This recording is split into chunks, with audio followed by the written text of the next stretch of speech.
In this video, I'll show you how to create a brand kit in Canva. Start by signing into Canva and going to the home page. From the left menu, click Brand to open the Brand Hub. Next, click Create a Brand if you don't already have one. Now add your brand name. After that, upload your logo in the Logos section by clicking Add New. You can upload multiple logo versions if needed. Next, go to the Colors section and add your brand colors. Enter your HEX color codes or choose colors manually. After that, open the Fonts section and select your brand fonts. Choose a font for headings and another for body text. If your plan allows it, you can also upload custom fonts.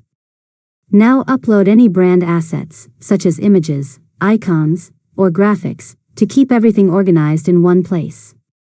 Once you're finished, open a design and use the brand panel to quickly apply your saved logos, colors, and fonts to your projects. And that's it. You've successfully learned how to create a brand kit in Canva. If you found this tutorial helpful, make sure to subscribe to LearnModelab for more tutorials.